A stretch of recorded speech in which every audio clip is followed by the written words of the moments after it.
हरा गुम्बद जो देखोगे ज़माना भूल जाओगे। সবুজ গম্বুজ যদি দেখো এ দুনিয়া ভুলে যে যাবে। কথা বলেন ঠিক কিনা? ও আমার প্রাণের চেয়ে প্রিয় মা বোনেরা, যারা ওই সোনার পাক মদিনা শরীফে গিয়েছেন তাদেরকে একটু প্রশ্ন করে দেখবেন, সেখান থেকে যারা তখন ফিরে আসতেছিল তখন তাদেরকে কেমন লেগেছিল। আমি হলফ করে বলতে পারি তাদের মন, তাদের কলিজায়, তাদের আত্মায় এখনো ওই সোনার পাক মদিনা শরীফ রয়ে গিয়েছে। বলুন সুবহানাল্লাহ। তাদের শরীরটা শুধু এই দেশে চলে এসেছে। বলুন সুবহানাল্লাহ। সেই জন্য তো কবি বলেছেন, हरा गुम्बद जो देखोगे ज़माना भूल जाओगे। अगर तैबा को जाओगे तो आना भूल जाओगे। बोलिए ना सुभान अल्लाह। दिल से बोलिए ना मेरी माँ और बहनों सुभान अल्लाह। ना ये तेरा ज़ियादा चांद तारो अपनी रंगत पर,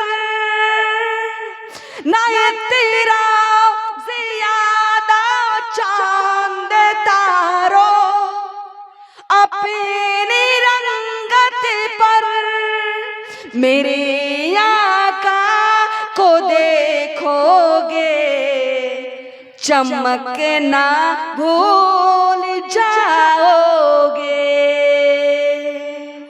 मेरे आका को देखोगे चमकना भूल जाओगे। बोलिए ना सुभान अल्लाह।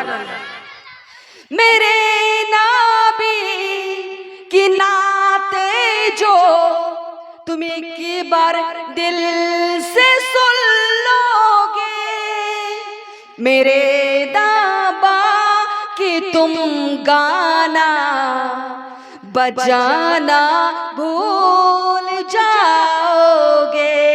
मेरे दाबा कि तुम गाना बजाना भूल जाओगे। हरा गुम्बद जो देखोगे ज़माना भूल जाओगे। ना तेरा ज़ियादा चांद तारो अपनी रंगत पर, ना तेरा ज़ियादा चांद तारो अपनी रंगत पर। मेरे आका को देखोगे तो चमकना भूल जाओगे।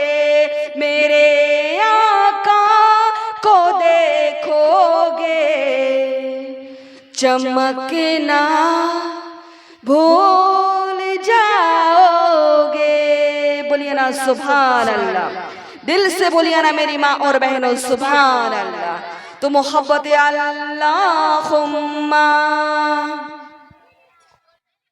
सल्ले अला सय्यदना मौलाना मुहम्मद वाला आले सय्यदना मौलाना मुहम्मद। সকলেই বলুন সাল্লাল্লাহু তাআলা আলাইহি ওয়াসাল্লাম।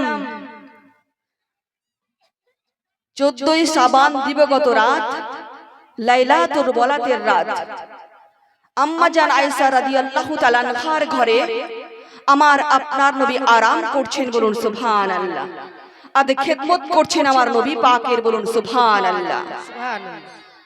আম্মা জান আয়েশা রাদিয়াল্লাহু তাআলা আনহা খেদমত করতে করতে এমন সময় তিনি ঘর থেকে বেরিয়ে আসলেন।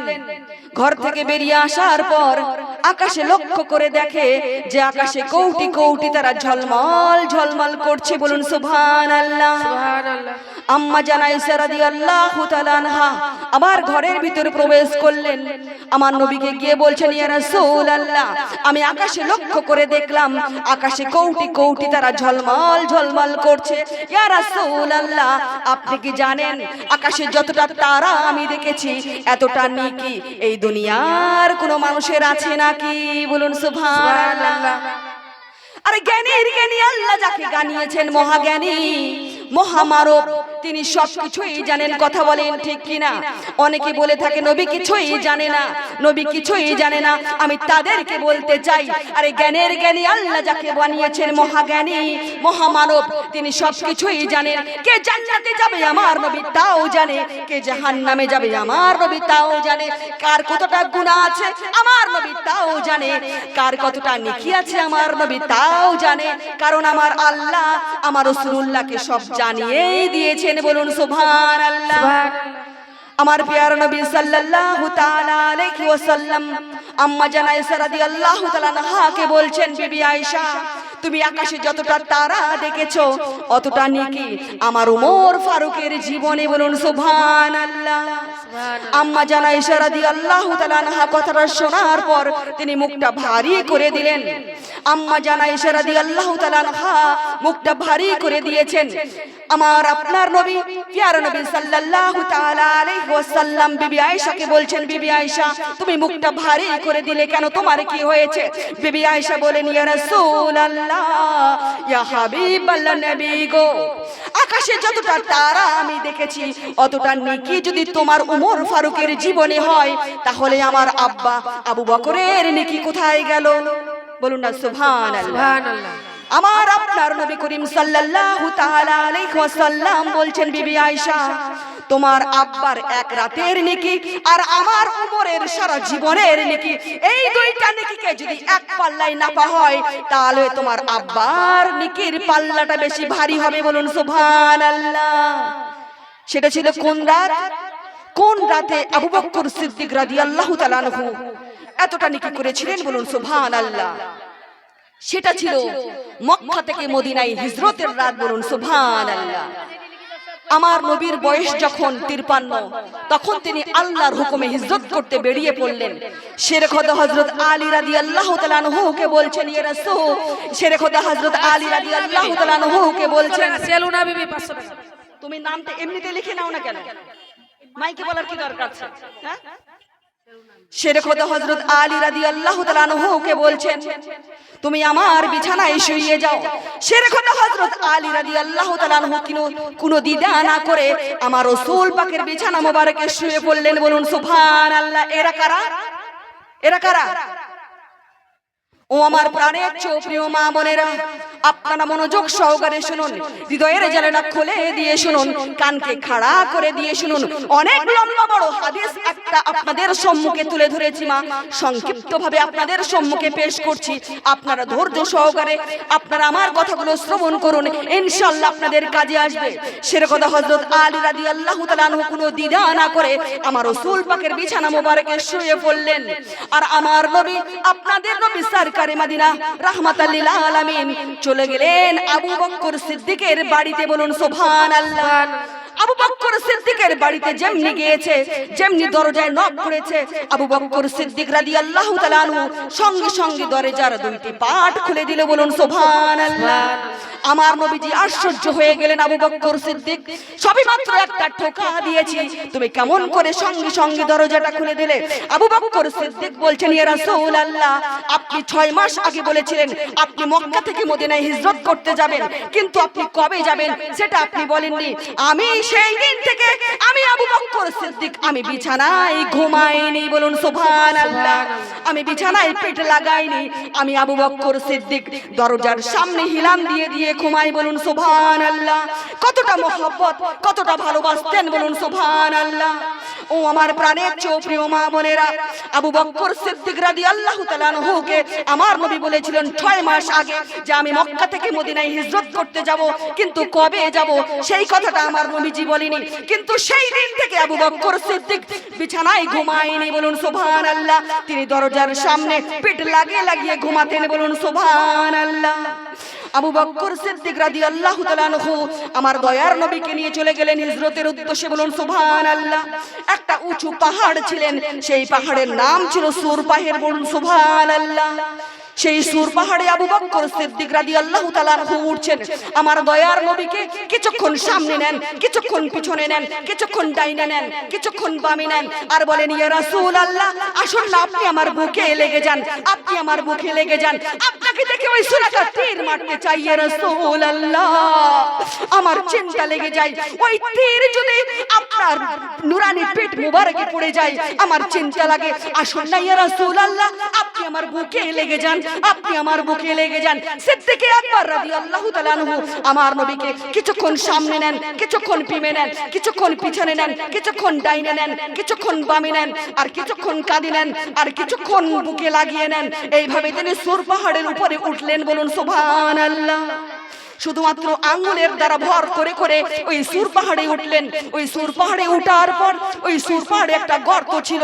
আমার আবু বকর সিদ্দিক রাদিয়াল্লাহু তাআলা আনহু আমার নবীজিকে বলছেন ইয়া রাসূলুল্লাহ, আপনি এখানে দাঁড়ান, আমি এই গর্তের মধ্যে নেমে দেখি এই গর্তের মধ্যে কোনো কিছু আছে নাকি।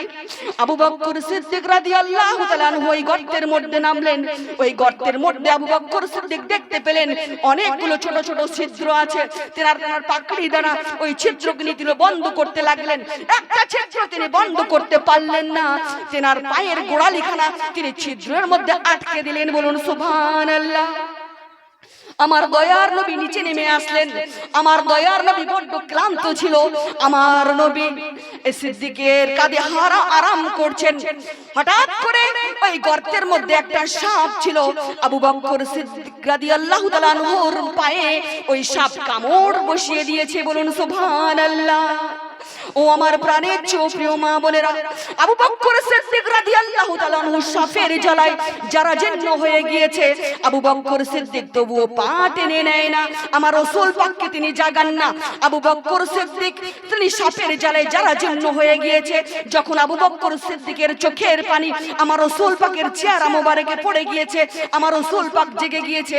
আমার দরদি নবী জেগে বলছেন, হে আবু বকর সিদ্দিক, তোমার চোখের পানি কেন, তুমি কেন কান্না করছো? আবু বকর সিদ্দিক বলছে ইয়া রাসূলুল্লাহ, হয়তো আমার পায়ে সাপ কামড় বসিয়ে দিয়েছে। আমার নবীজি বলছেন তুমি পাটা টেনে নাও, তুমি পাটা টেনে নাও। আবু বকর সিদ্দিক বলছেন আমি পা টেনে নিব না, আমি পা টেনে নিব না। এই সাপ যদি আপনাকে কামড় বসিয়ে দেয়, আমি আবু বকর সহ্য করতে পারবো না, আমি পা টেনে নিব না। আমার দয়ার নবী চোখের পানি ছেড়ে দিয়ে বলছেন, হে আবু বকর, তুমি আমাকে এখনো চিনতে পারলে না, তুমি আমাকে এখনো চিনতে পারলে না। আমি কি শুধু তোমার নবী? আমি কি শুধু তোমার নবী? আল্লাহ রাব্বুল আলামিন প্রথম আকাশে যা কিছু আছে আমাকে তাদেরও নবী করে পাঠিয়েছেন, বলুন সুবহানাল্লাহ। দ্বিতীয় আকাশে যা কিছু আছে আমি তাদেরও নবী, তৃতীয় আকাশে যা কিছু আছে আমি তাদেরও নবী, চতুর্থ আকাশে যা কিছু আছে আমি তাদেরও নবী, পঞ্চম আকাশে যা কিছু আছে আমি তাদেরও নবী, ষষ্ঠ আকাশে যা কিছু আছে আমি তাদের নবী, সপ্তম আকাশে যা কিছু আছে আমি তাদেরও নবী, বলুন সুবহানাল্লাহ। আসমানে যারা আছে তাদেরও নবী, আর জমিনে যারা আছে তাদেরও নবী, ওই জান্নাতে যারা আছে আমি তাদেরও নবী, জাহান্নামে যারা আছে তাদেরও নবী। আল্লাহ বলছেন আলামিন, আলামিন শব্দের অর্থ तमाम বিশ্বের নবী, বলুন সুবহানাল্লাহ। 18,000 মাখলুকাত, 80,000 আলমের নবী, বলুন সুবহানাল্লাহ। আরে আমার আল্লাহ বলছেন আমারও নবী, বলুন সুবহানাল্লাহ। আর একটু মহব্বতে বলা যায় না মা সুবহানাল্লাহ। ও আমার প্রাণের প্রিয় মা বোনেরা, আবু বকর সিদ্দিক রাদিয়াল্লাহু তাআলা আনহু ওই তেনার পায়ের গোড়ালি খালা তিনি টেনে নিলেন, আর ওই গর্তের থেকে একটা সাপ বের হয়ে আসলেন। আর ওই সাপ এসে আমার রাসূল পাকের কাছে এসে বলছে, ইয়া রাসূলুল্লাহ, ইয়া হাবিবাল্লাহ, নবী গো, আমি সাপ নই, আমি একজন ইনসান। বসুন সুবহানাল্লাহ। আমি মুসা কারিমুল্লাহর একজন উম্মত, আমার নাম আবুল হারসা। বলুন সুবহানাল্লাহ। আমি মুসা কারিমুল্লাহর একজন উম্মত। আমি আপনার সাথে বিয়াদবি করেছি বলে আল্লাহ আমাকে